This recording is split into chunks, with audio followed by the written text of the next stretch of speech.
Welcome students. आज हम फिर से एक नए वीडियो लेक्चर के साथ उपस्थित हैं। Class 11th political science. पिछले वीडियो लेक्चर में हम लेजिस्लेटिव पर बात कर रहे थे। इसके संबंध में मैंने आपको 2 वीडियो भेजा था। जिन विद्यार्थियों ने नहीं सुना है उसे वे पूरा सुने, ठीक है। फिर इस तीसरे वीडियो को देखें। आपको बहुत अच्छे से समझ में आएगा कि आपकी संसद क्या काम करती है, क्या क्या शक्तियां हैं उनके पास, संसद की कितने सदन हैं, ठीक है। लोकसभा, राज्यसभा, उनकी अलग अलग शक्तियां क्या हैं, ठीक है। इन सब बिंदुओं पर क्या है आप बेहतर ढंग से अपनी समझ विकसित कर पाओगे, ठीक है। तो आज हम बात करेंगे, जैसा कि मैंने संसद की शक्तियों में बात की थी, कि संसद जो है वह कार्यपालिका पर नियंत्रण रखती है। अर्थात जो कार्यपालिका है, अर्थात सरकार, अर्थात प्रधानमंत्री और मंत्रिपरिषद, इनको मिलाकर कार्यपालिका बनती है, ठीक है। प्रधानमंत्री और मंत्रिपरिषद। तो ये प्रधानमंत्री और मंत्रिपरिषद क्या है, सामूहिक रूप से क्या है, संसद के प्रति उत्तरदायी होती है। यानी कि अपने सारा हिसाब किताब क्या है संसद के सामने ये रखती है, और संसद इस तरह से क्या है वो कार्यपालिका पर नियंत्रण रखती। तो हम इसी को देखने का प्रयास करेंगे कि संसद क्या है, किस प्रकार कार्यपालिका पर नियंत्रण रखती है, क्या क्या उनके पास हथियार है संसद के पास, ठीक है, कौन कौन से तरीके हैं, इन पर हम बातचीत करेंगे, ठीक है।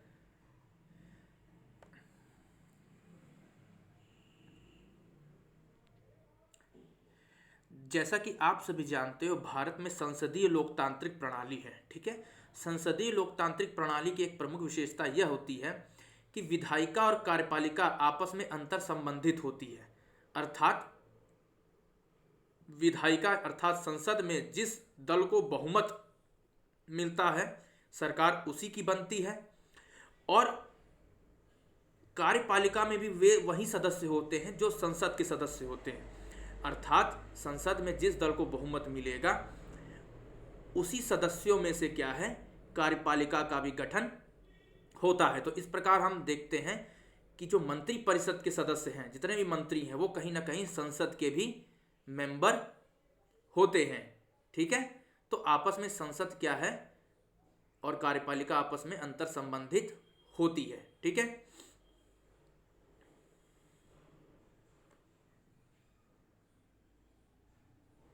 और यह भी लाजमी है कि जिस दल को बहुमत मिला है, ठीक है, उस दल की सरकार है, और उस दल की सरकार है तो सरकार एक तरह से बहुमत पाकर क्या है, एक स्वाभाविक सी बात है, हो सकता है वह मनमाने ढंग से फैसले लेने लगे, क्योंकि मंत्रिपरिषद में जो मंत्री हैं वो संसद के सदस्य भी हैं, ठीक है। तो कार्यपालिका अगर बहुमत प्राप्त कार्यपालिका है, अगर कार्यपालिका में या मंत्रिपरिषद में वे सारे सदस्य हैं जो सिर्फ एक ही दल से संबंधित हैं और उनको मेजॉरिटी है संसद में, तो क्या है, उनके खिलाफ क्या है, बहुत ज़्यादा एक तरह से अविश्वास व्यक्त नहीं हो सकता। तो बहुमत की ताकत पाकर हो सकता है कार्यपालिका मनमाने फैसले लेने लगे और अपने शक्तियों का क्या है, मनमाना दुरुपयोग करने लगे। ऐसी स्थिति में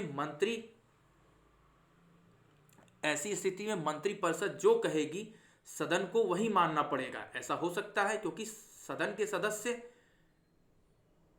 वही हैं जो मंत्रिपरिषद में भी हैं, और एक दल का बहुमत होने से तो जो उस दल के सदस्य हैं वो तो सपोर्ट करेंगे ही करेंगे। तो विपक्षी दलों की भूमिका यहाँ खत्म हो जाएगी, क्योंकि ऑटोमेटिक अगर बीजेपी की सरकार है फॉर एग्जाम्पल आप समझिए, और मंत्रिपरिषद में भी सारे जो मंत्री हैं वो बीजेपी के ही हैं, तो मंत्री कोई भी प्रस्ताव रखेगा तो संसद में जितने भी बीजेपी के लोग वो तो सपोर्ट करेंगे ही। तो जब मेजॉरिटी ही बीजेपी की है तो कोई भी बिल या कानून तो मेजॉरिटी के हिसाब से पारित हो सकता है। तो मेजॉरिटी पाने वाली सरकार क्या होती है, वह एक तरह से अपने बिलों या कानूनों या विधेयक के मामले में जो वो पास कराना चाहती है वह करा सकती है। तो ऐसी स्थिति आ सकती है जैसा आज की सरकार बीजेपी पर लगता है, ठीक है।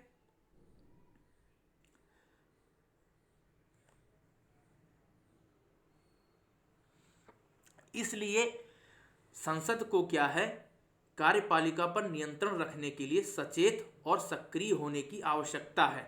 अर्थात जो विपक्षी दल हैं, जो सरकार में नहीं है, जो सरकार के विपक्ष में बैठे, उनको सचेत होना पड़ेगा, उनको सक्रिय होना पड़ेगा।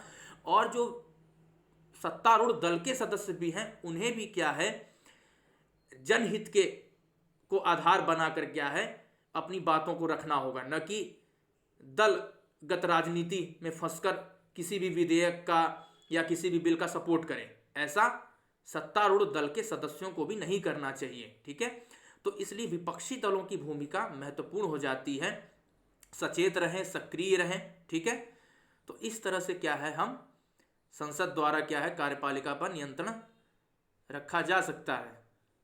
इसके लिए जरूरी है कि सांसदों और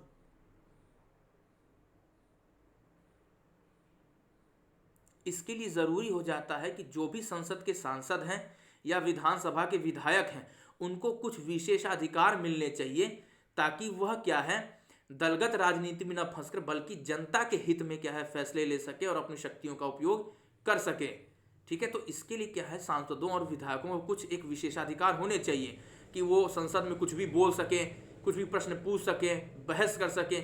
ऐसा नहीं कि बहस करें, कुछ भी बोल दिया तो उनको पढ़ के बाहर कर दिया जाए।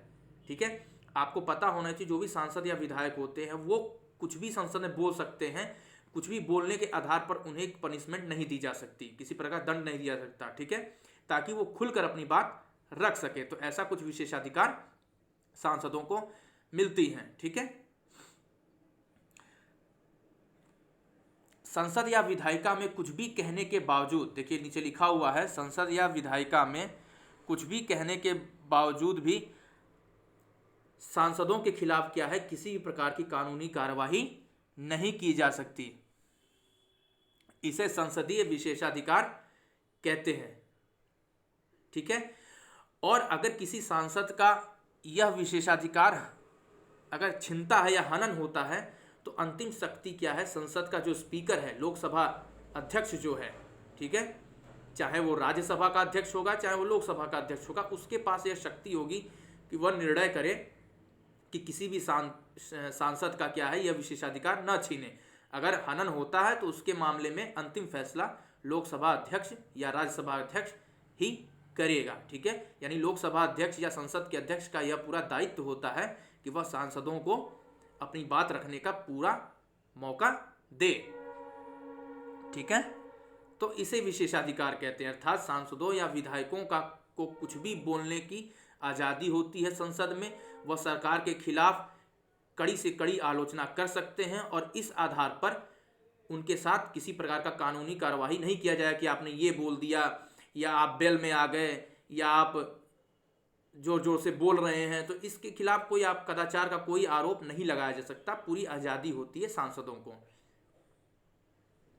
अब हम देखते हैं संसदीय नियंत्रण के साधन क्या क्या है, अर्थात संसद किन किन साधनों का उपयोग करके कार्यपालिका पर नियंत्रण रखती है। ठीक है, विधायिका अनेक स्तरों पर कार्यपालिका को नियंत्रित कर सकती है। चाहे वह नियंत्रण कार्यपालिका को कानून बनाते समय, अगर कानून बनाने की प्रक्रिया चल रही है संसद में, तो उस टाइम भी कुछ ऐसी शक्तियां संसद के पास होती हैं जिससे वह नियंत्रण कर सकती है। अगर कानून पास हो जाता है और वह लागू हो जाता है, तो उसके बाद भी क्या है, कानून सही से लागू हुआ या नहीं हुआ, वो इम्प्लीमेंट हो रहा है या नहीं हो रहा, इस समय भी क्या है, संसद नियंत्रण रख सकती है।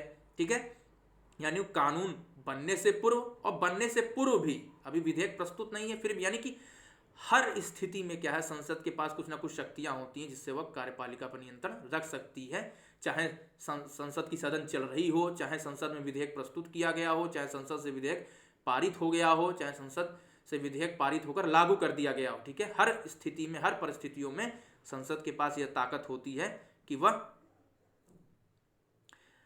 कार्यपालिका पर नियंत्रण रख सके।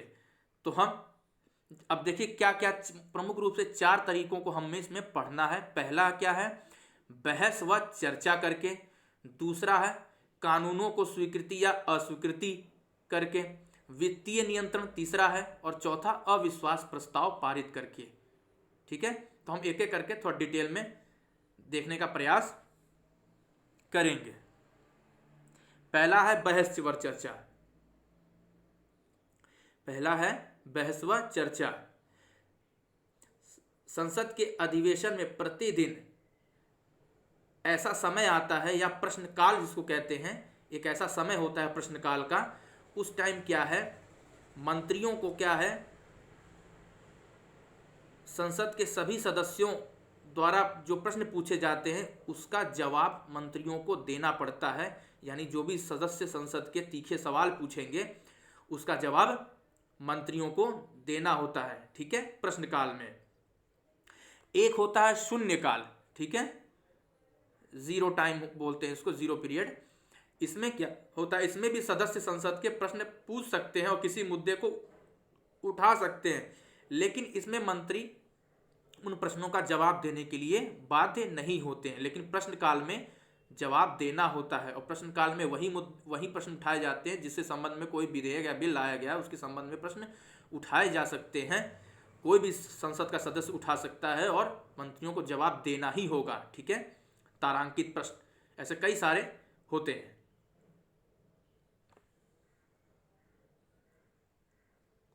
और लोकहित मामले में आधे घंटे की चर्चा भी सदन में होती है। यानी एक टाइम ऐसा होता है जिसमें आधे घंटे का ऐसा समय रखा जाए जिसमें लोकहित मामले में से संबंधित किसी मुद्दे पर संसद का सदस्य प्रश्न पूछ सकता है। ठीक है, और स्थगन प्रस्ताव पारित करके भी क्या है, नियंत्रण रखा जा सकता है, मंत्रियों को बाध्य किया जा सकता है। ठीक है,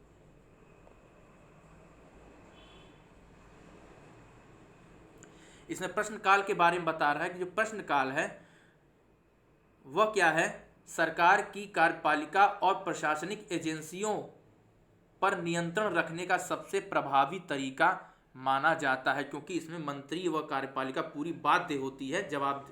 ठीक है, इस दौरान क्या है, सांसद क्या है, लोकहित के मुद्दे जैसे मूल्य वृद्धि, अनाज की उपलब्धता, कमजोर वर्गों के प्रति अत्याचार, कालाबाजारी, ठीक है, इस तरह के मुद्दे उठाए जा सकते हैं। ठीक है, जो देश भर में जो भी लोकहित के मामले हैं, कोई भी ऐसा अत्याचार हो रहा है या कोई ऐसी प्रॉब्लम हो रही है समाज में, चाहे दलितों के प्रति अत्याचार की मामला हो, बलात्कार की मामला हो, करप्शन का मामला हो, भ्रष्टाचार का मसला हो, ठीक है, महंगाई का मसला हो, सरकार पर क्या है, सदस्य क्या सूचना मांग सकते हैं इन सब मुद्दों पर। ठीक,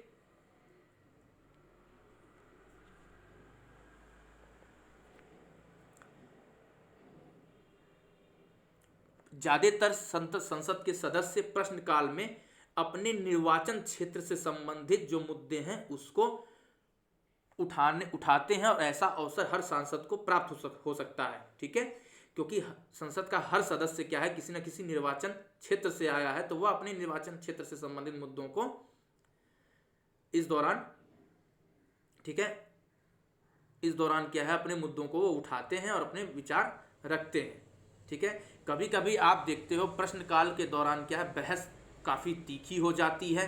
आप कभी भी दूरदर्शन पे कभी भी संसद का अधिवेशन चल रहा हो तो उसमें आप बहस सुनना, माइक तोड़ो कुर्सी फेंकने तक की स्थिति आ जाती है। ठीक है, बहस का तीखा हो जाना, ऊंची आवाज़ में बोलना, लोकसभा अध्यक्ष की जहां कुर्सी होती है उसके समीप चले जाना, ठीक है, जो भी विधेयक से संबंधित जो बिल है उसको फाड़ देना और लहराना, ठीक है, और बहिर्गमन यानी बाइकॉट, यानी संसद का बाइकॉट करने की जैसी स्थिति भी आ जाती है।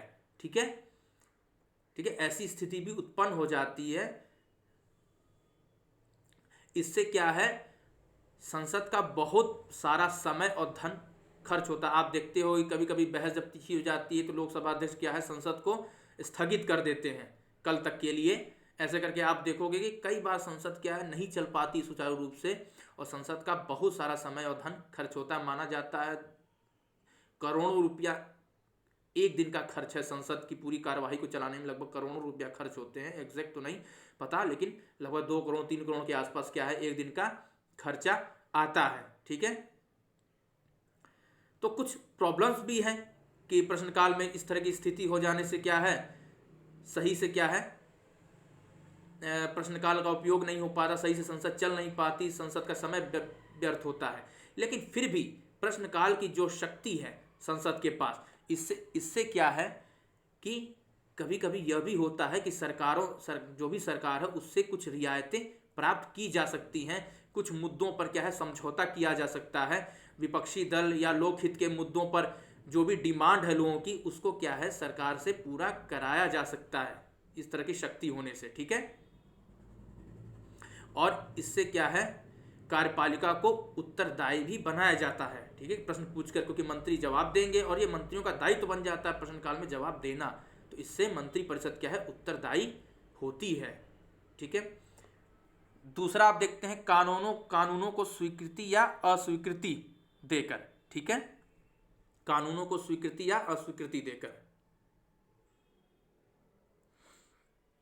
हम जानते हैं अगर किसी सरकार को संसद में काफी बड़ा बहुमत प्राप्त हो तो उसको किसी भी कानून को पारित कराने में या संसद की स्वीकृति प्राप्त करने में बहुत ज्यादा मुश्किल नहीं होती अगर किसी सरकार को बहुमत है संसद में।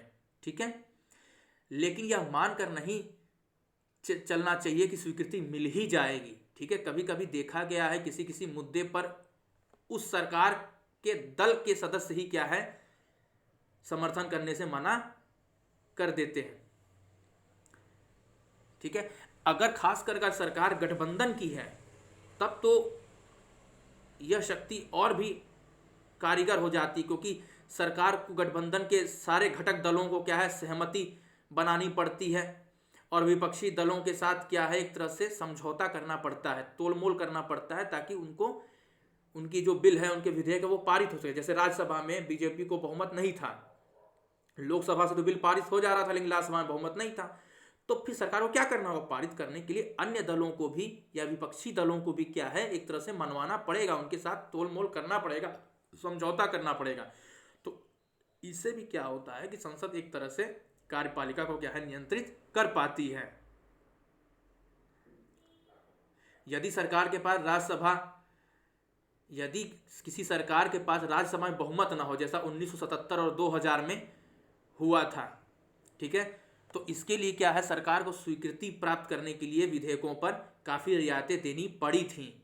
ठीक है, इसी में जैसे लोकपाल बिल है, लोकपाल विधेयक है और आतंकवाद निरोधक जो बिल है वो इसी तरह से पारित हुए थे, यानी कि इसमें कुछ ना कुछ सुधार किए गए थे इन विधेयकों में, जिससे क्या है अन्य दल भी सरकार का सपोर्ट किए और ये विधेयक पारित हो पाया, क्योंकि संसद में उस सरकार को बहुमत नहीं था, तो यह लोकपाल बिल और आतंकवाद निरोधक बिल क्या है पारित नहीं हो रहा था। तो कुछ ना कुछ जो अन्य दलों की मांग होती है, विपक्षी दलों की जो मांग होती है उसको शामिल करना पड़ता है। ठीक है,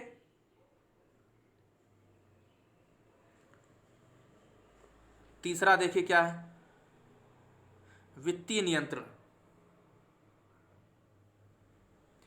सरकार कोई भी कानून बनाती है, कोई भी कार्यक्रम बनाती है, तो उसको लागू करने के लिए क्या है सरकार को एक बजट तैयार करना पड़ता है और इस बजट की स्वीकृति संसद देती है। अर्थात किसी कार्यक्रम के लिए कितना धन खर्च होना है या सरकार को कितना धन आवंटित करना है, इसके संबंध में क्या है कार्यपालिका को संसद से स्वीकृति लेनी पड़ती है। ठीक है,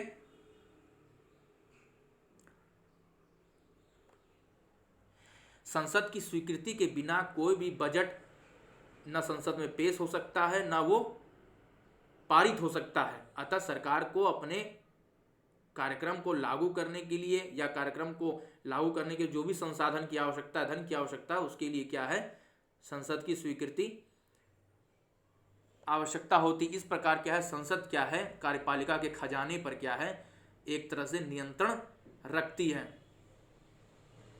ठीक है, इससे क्या होता है कार्यपालिका क्या है मनमाने ढंग से धन का दुरुपयोग नहीं कर पाती है।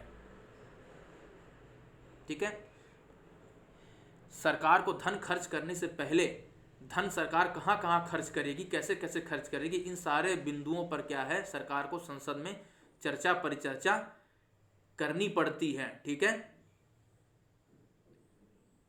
और यहां तक ही नहीं,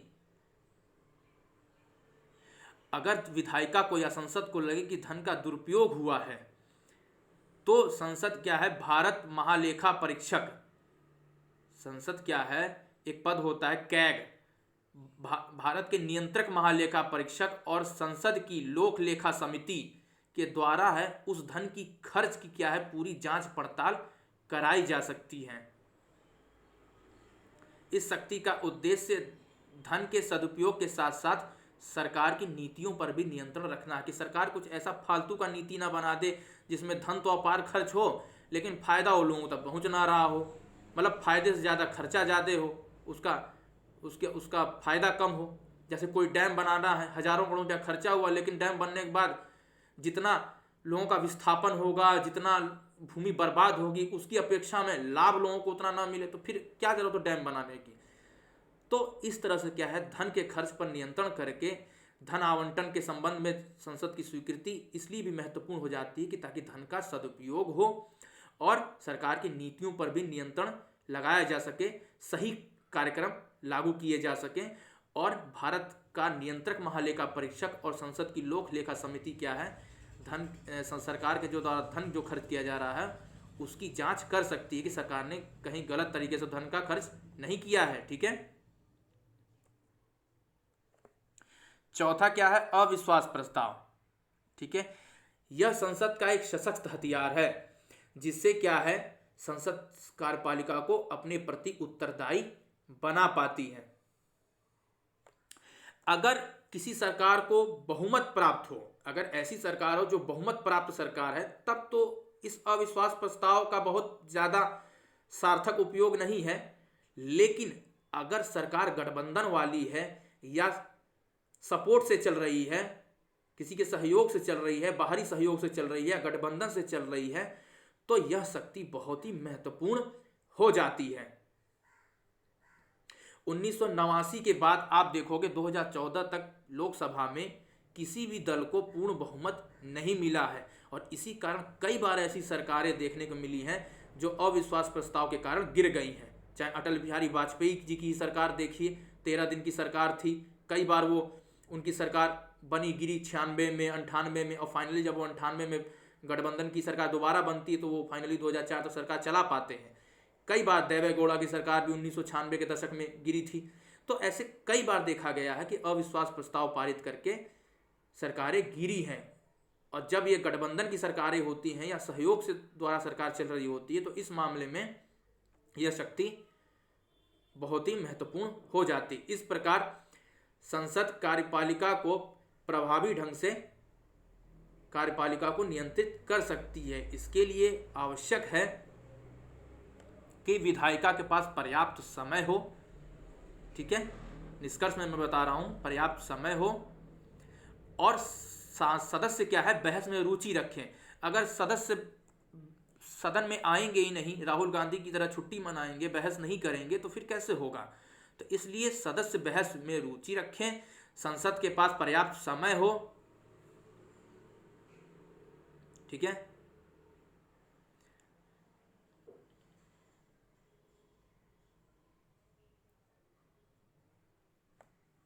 और सरकार और विपक्ष में आपस में समझौता करने की चाह हो। कभी कभी होता क्या है कि सिर्फ आलोचना के नाम पर क्या है दंगे किए जाते हैं संसद के अंदर। आप हमेशा देखोगे कि विपक्षी दल क्या है समझौता नहीं करना चाहते, बस उनको कोई मुद्दा मिल जाता है तो वो संसद की कार्रवाई को हमेशा भंग करने की कोशिश करते हैं, हंगामा खड़ा कर दे जिससे संसद की कार्रवाई भंग होती है। तो दोनों को समझौता करने की चाह होनी चाहिए, विपक्षियों को भी और सत्तारूढ़ दल को भी। ठीक है, और पिछले 2 दशकों में देखा जाए और आलोचना अगर देखें तो क्या कमियां रह गई हैं, तो पिछले 2 दशकों में देखें तो राज्यसभा और लोकसभा और विधानसभाओं में हमेशा यह देखा जाता है कि कुछ कमियों के कारण क्या है संसद या विधानसभा इस अपनी शक्ति का बहुत बेहतर ढंग से उपयोग नहीं कर पाती हैं और अपार धन खर्च किए जाते हैं। ठीक है, धन तो बहुत ज़्यादा खर्च होते हैं लेकिन उस तरह से संसद अपनी शक्तियों का प्रयोग नहीं कर पा रही है। ठीक है,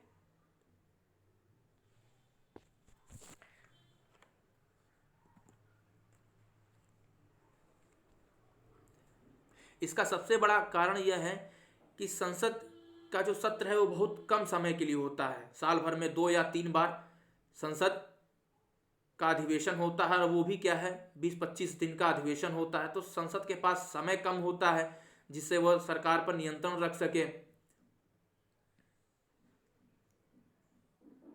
और कभी कभी यह भी होता है कि दोनों सदनों में क्या, चाहे राज्यसभा हो, चाहे विधानसभा हो, चाहे लोकसभा में होता है, उसमें क्या है कि गणपूर्ति ही नहीं हो पाती। अर्थात गणपूर्ति उसे कहते हैं किसी सदन की कुल संख्या का कम से कम 10% अगर सदस्य जब तक सभा में नहीं होंगे तब तक किसी भी विधेयक पर चर्चा या विचर्चा नहीं हो सकती या मतदान नहीं हो सकता। तो कम से कम 10% अगर संसद की कार्यवाही चलानी है, सदन की कार्यवाही चलानी है, तो कम से कम कुल सदस्य का 10% होना चाहिए। जैसे 543 है तो 54 सदस्य, 55 सदस्य कम से कम होने चाहिए। तो वही गणपूर्ति ही नहीं होती है कभी कभी। और ज्यादातर क्या विपक्षी दलों द्वारा क्या बहिर्गमन किया जाता है, बाइकआउट किया जाता है संसद का। तो इससे भी क्या संसद की कार्यवाही भंग होती है। ठीक है, तो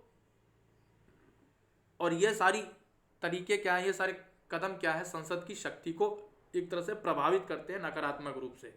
तो जरूरी यही है कि संसद के सदस्य बहस में रुचि रखें, बहस में पार्टिसिपेट करें, अच्छे अच्छे प्रश्न उठाएं और समझौता करने की पहल करें। सिर्फ आलोचना के नाम पर, हंगामा खड़े करने के नाम पर सिर्फ आवाज़ न चिल्लाए ना। ठीक है, एक सार्थक बहस हो और जो भी सांसदों को शक्तियां मिली हैं उसका वो सदुपयोग करें। ठीक है, और संसद की कार्यवाही को अधिक से अधिक चलाने का प्रयास करें। तभी क्या है, संसद कार्यपालिका पर नियंत्रण कर सकेगी। ठीक है, आप नोट डाउन कर लीजिए सब।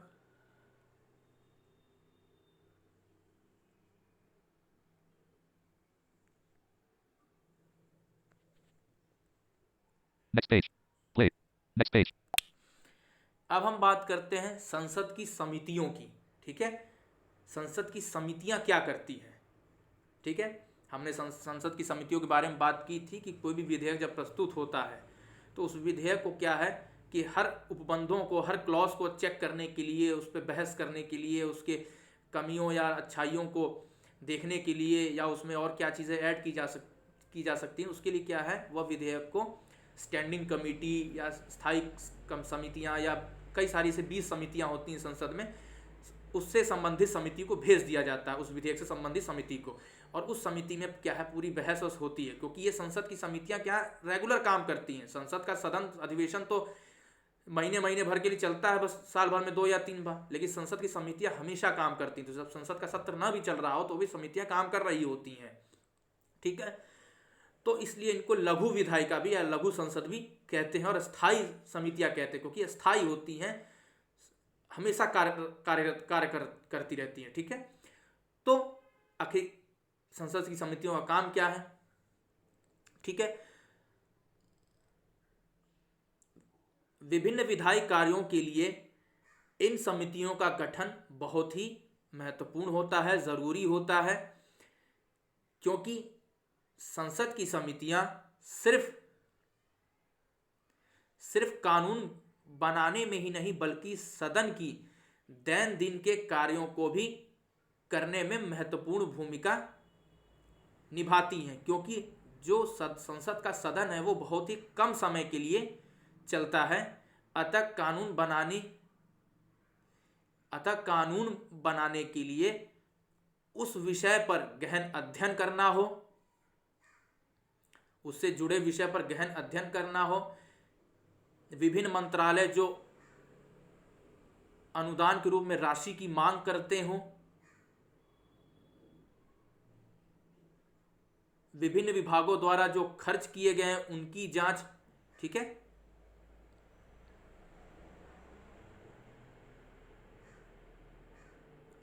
भ्रष्टाचार के मामले की पड़ताल करना हो, आदि काम क्या है समितियां ही करती हैं। ठीक है, क्योंकि संसद तो हमेशा नहीं चलती, तो फिर कौन करेगा, तो संसद की समितियां ही एक तरह से अल्टीमेटली कानून बनाने की प्रक्रिया में एक तरह से महत्वपूर्ण भूमिका निभाती हैं। कोई भी विधेयक प्रस्तुत हुआ उस पर क्या है पूरा बहस करना, उससे संबंधित विषय पर जांच पड़ताल करना, ठीक है, लोगों से राय लेना, जनता से राय लेना, रिपोर्ट तैयार करना, ठीक है, कि बिल, यह जो विधेयक बिल बनेगा, कानून बनेगा, इससे किसको कितना लाभ होगा, ठीक है, इससे नुकसान क्या होगा, तो ये सारी जांच पड़ताल करना ये काम है।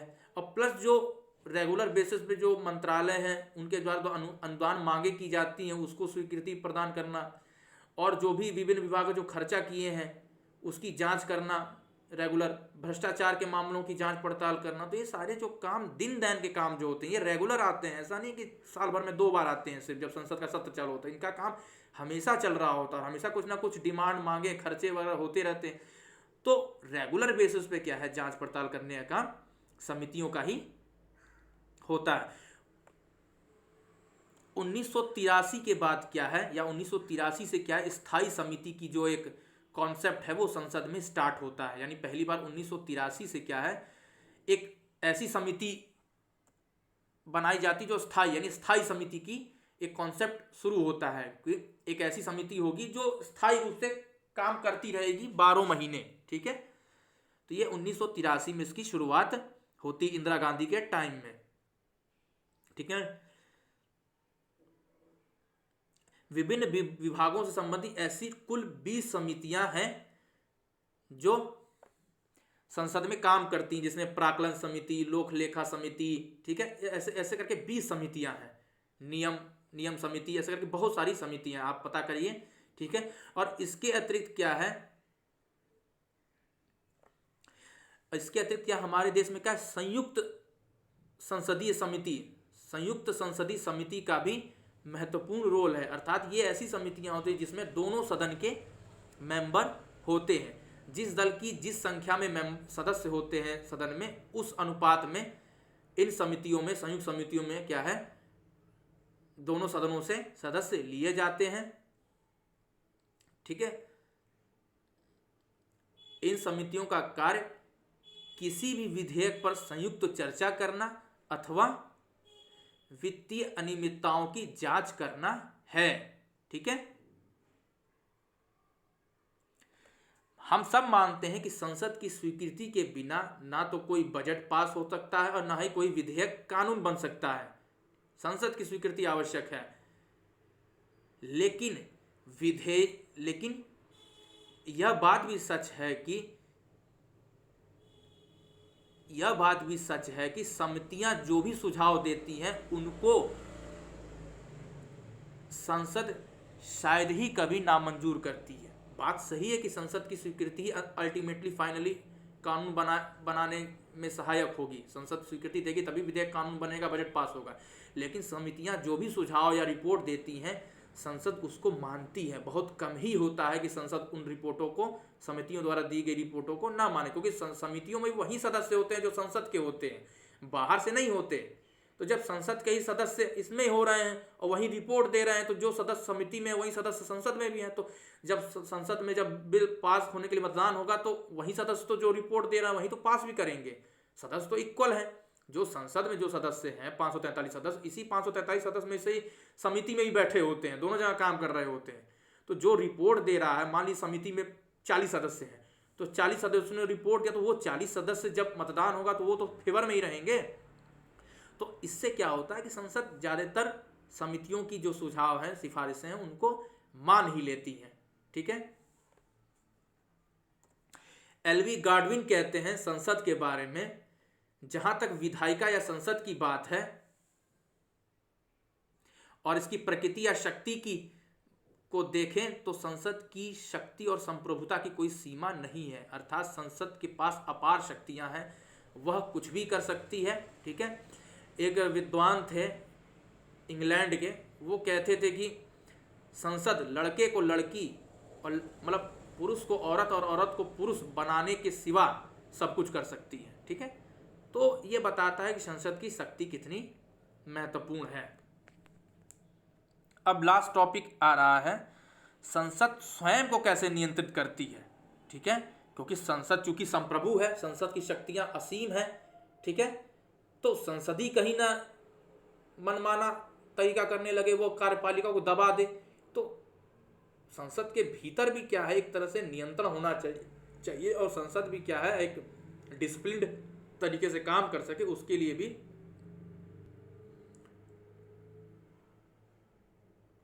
हम सभी जानते हैं कि बहस और मुबाहिसे के जरिए ही क्या है, संसद अपनी सारी जरूरतें और सारे जरूरत के कामों को अंजाम देती है। यानी संसद एक बहस का मंच है। ठीक है, यहाँ बहसें होती हैं विधेयकों पर, बिलों पर, मुद्दों पर। ठीक है, और सारे संसद अपने जरूरतों कामों को क्या है, बहस और मुबाहिसों के माध्यम से ही काम को अंजाम देती है। और हमारे संसद के संबंध में और संसद को बेहतर ढंग से और अनुशासित रूप से चलाने के लिए बहुत सारे प्रावधान या कानून बनाए गए हैं। ठीक है, यह प्रावधान कुछ संविधान में भी लिखित है और कुछ संसद के की भी एक लिस्ट होती है। संसद का भी अपना एक कानून होता है, एक मतलब संसद की कार्यवाही को संबंध में एक लिस्ट होती है, नियमावली होती है, उसमें भी उल्लेख किया हुआ है कि संसद की कार्यवाही किस प्रकार से चलेगी। ठीक है,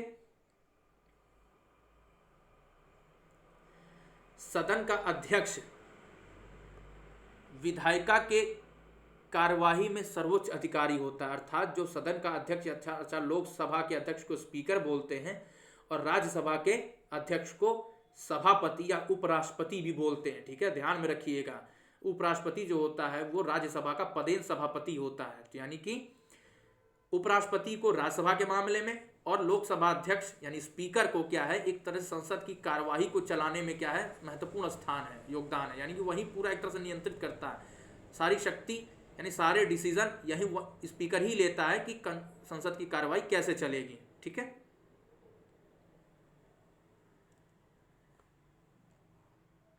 जो दल बदल निरोध अधिनियम जो 1985 में बना था, संविधान में 52वां संशोधन किया था और दल बदल कानून बनाया गया था। तो जो स्पीकर है लोकसभा का या किसी भी सभा का उसका अध्यक्ष क्या है, दल बदल कानून का उपयोग करके सभी सदस्यों पर नियंत्रण रखता है।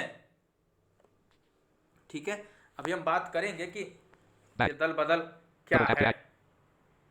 ठीक है, देखा जाता है कि स्वतंत्रता के बाद से ही यह देखा गया है भारतीय राजनीति में खासकर कि जो सदस्य जिस टिकट या जिस दल के तहत चुनाव लड़कर जीतते हैं और जीतने के बाद क्या है, पैसों के लालच में या धांधली में या खरीद फरोख्त के मामले में क्या है, वह उस दल से त्यागपत्र देके दूसरे दल में चले जाते हैं। तो इससे क्या है, जो सरकारें बनती हैं, जिसको जनता चुनकर जिस सरकार को बना रही है, जिस दल को चुन रही है, जिस दल को बहुमत मिल रहा है, और उस दल के कुछ जीतने के बाद और कुछ दल टूट कर अगर दूसरे दल में चले जाएंगे और वो बहुमत खो दे तो सरकार गिर जाएगी। तो एक तरह से लोकतांत्रिक व्यवस्था में यह गलत था कि जनता जिस दल को चुन रही है, जिस सरकार को चुनी है, बाद में क्या उस सरकार के सदस्य क्या है, त्यागपत्र दे देते हैं उस दल से और वो दल क्या है, अल्पमत में आ जाती है और सरकार गिर जाती है। ठीक है, ऐसा बहुत बार देखा गया है। ठीक है, हरियाणा के एक नेता थे गयाराम, ठीक है, गयालाल नाम था। तो वो क्या एक दिन में 9 बार क्या है पार्टी चेंज किए थे, 9 बार, मतलब कभी इधर जाते थे, अगले घंटे इधर आ जाते थे, 1 घंटे उधर जाते थे, 1 घंटे, ऐसे करके वो कई सारी पार्टियां चेंज कर रहे थे पैसों की लालच में, जहां उनको लग रहा था उनको फायदा हो जाएगा। तो इसी पे गयाराम एक कहावत प्रसिद्ध हुआ है। ठीक है, आप जब क्लास 12th में जाओगे तब सुनोगे। ठीक है, तो स्वतंत्रता के बाद से यह समस्या हमेशा ही देखी जाती रही है कि सदस्य जिस टिकट या जिस चुनाव चिन्ह के या जिस राजनीतिक दल के तहत वो चुनाव जीतते हैं और चुनाव जीतने के बाद वह किसी और पार्टी के सदस्य बन जाते हैं। ठीक है, लेकिन 1985 में सभी दलों की आम सहमति के बाद क्या है, दल बदल निरोध कानून पारित हुआ। 1985 में संविधान में 52वां संशोधन किया गया था। ठीक है,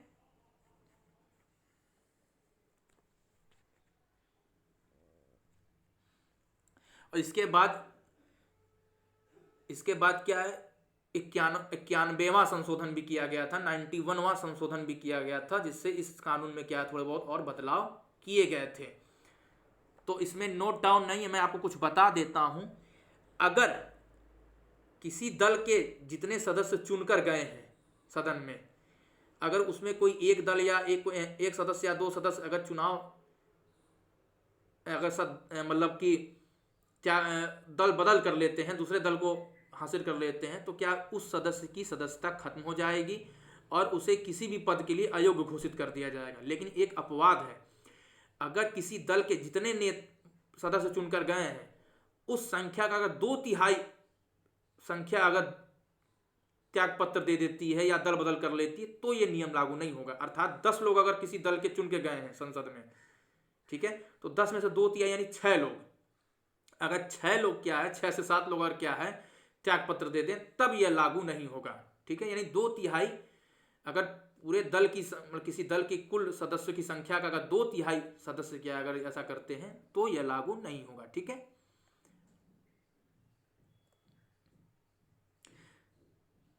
संसद का अध्यक्ष क्या है दल बदल संबंधी मसले पर क्या है अंतिम निर्णय लेता है कि किसी सदस्य ने दल बदल अगर किया है या नहीं किया है, इस पर अंतिम निर्णय लोकसभा अध्यक्ष या किसी भी सदन का अध्यक्ष ही अंतिम फैसला लेता है। इससे क्या है, अगर वो माना जाता है कि हाँ इसने दल बदल किया है फला सदस्य ने, तो उसकी सदस्यता रद्द हो जाएगी और किसी पद के लिए वह अयोग्य घोषित हो जाएगा। ठीक है,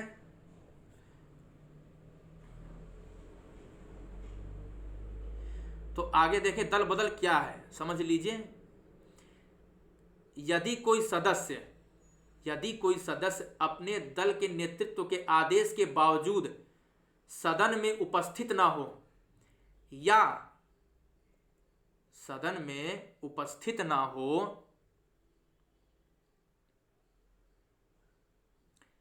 या दल के निर्देश के विपरीत सदन में मतदान करे अथवा दल की सदस्यता से स्वेच्छा से त्याग दे दें, तो ऐसी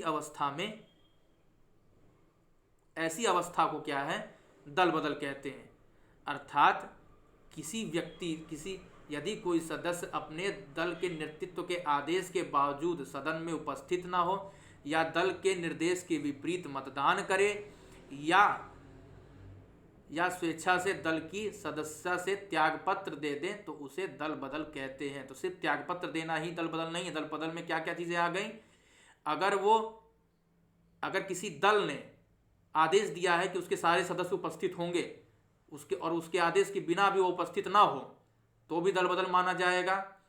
अगर वो निर्देश के अगेंस्ट जाकर मतदान करे, अगर बीजेपी के जैसे भारतीय जनता पार्टी ये कह रही है कि हमारे सदस्य इस पक्ष में वोट देंगे, अगर उसमें कोई एक सदस्य दूसरे तरफ वोट देता है तो भी दल बदल मान लिया जाएगा, या स्वेच्छा से त्यागपत्र दे तो माना जाएगा। तो तीनों ही बातें तो विगत 20 वर्ष के अनुभवों ने बताया है कि दल बदल जो कानून है वह अपने बहुत सार्थक नहीं हुआ है, बहुत ज़्यादा सार्थक सिद्ध नहीं हुआ है। ठीक है, इसका बहुत ज़्यादा फायदा देखने को नहीं मिला है। दल बदल की जो प्रवृत्ति है उस पर बहुत ज़्यादा रोक नहीं लगी है।